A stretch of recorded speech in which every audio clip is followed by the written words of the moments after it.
Welcome to মেকটুস। আসসালামু আলাইকুম সবাইকে, আমি মেঘলা মেকটুস থেকে বলছি। আজকে আমি একটা স্পেশাল জিনিস বানাবো, যেটা হলো আমার যেই তুলিগুলো আছে বা পেন্টিং ব্রাশগুলো, সেগুলো রাখার জন্য আমি একটা পাত্র বা একটা হচ্ছে যে হোল্ডার বলতে পারেন, সেরকম একটা বানাবো। তো এই শ্যাম্পুর বোতলটা আমার কাছে অনেক দিন ধরে পড়েছিল, প্রায় 7-8 মাস ধরে আমি এটা রেখে দিয়েছিলাম যে এটা দিয়ে আমি কিছু একটা বানাবো। তো চিন্তা করলাম যে এখন বানিয়ে ফেলি, তাই এটা দিয়েই বানাচ্ছি। এখন এটা আমি ভালো করে পরিষ্কার করে নিয়েছি এবং হচ্ছে উপরে যে স্টিকারগুলো আছে সেগুলো খুলে নিয়েছি। তো সেগুলো খোলার পরেও ভালো করে সাবান দিয়ে ধুয়ে নিয়েছি এবং এটাকে একটা শেপে দেখতে পাচ্ছেন কেটে নিয়েছিলাম।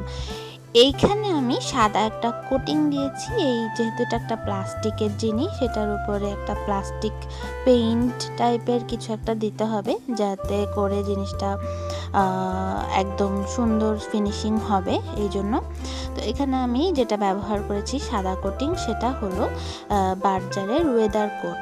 এইটাকে আমি কোটিংটা দিয়েছি, প্রথমে একবার দিয়েছি ফোম দিয়ে, এরপরে আমি এটাকে শুকানোর পরে তুলি দিয়ে আবার কোটিং করেছি।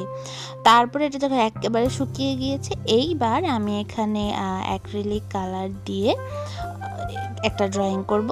তো এই ড্রয়িংটা হচ্ছে যে দেখলেই হয়তো আপনারা বুঝতে পারছেন যে এটা হচ্ছে একটা মেয়ের আদলে আমি ড্রয়িংটা করছি, এবং উপরের যে শেপটা কেটে নিয়েছিলাম সেটা হলো মেয়েটার চুল।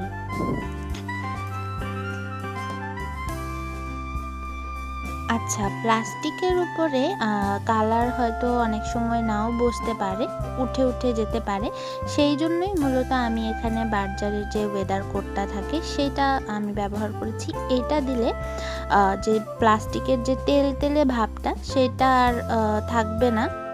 যখন শুকিয়ে যাবে জিনিসটা, আপনি পেইন্ট করার জন্য একেবারে উপযুক্ত হয়ে যাবে এবং এটা একদম ওয়াটার রেজিস্ট্যান্স, মানে এটাতে পানি লাগলে আর কিচ্ছুই হবে না। তো এই জন্যই প্লাস্টিকের উপরে পেইন্ট করার জন্য সবসময় ওয়েদার কোটটা আগে দিয়ে নেওয়া ভালো। আর এই রকম বোতল কিন্তু বিভিন্ন শেপেরই আমাদের বাসায় ব্যবহারের পরে থেকে যায়।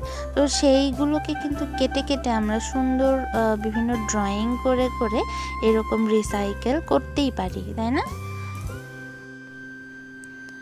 আমার পেন্টিংটা প্রায় শেষের দিকে এবং আমি এটাকে একটু ফিনিশিং করব। এখন আমি ব্ল্যাক কালারের কিছু আউটলাইন এখানে অ্যাড করে দিচ্ছি।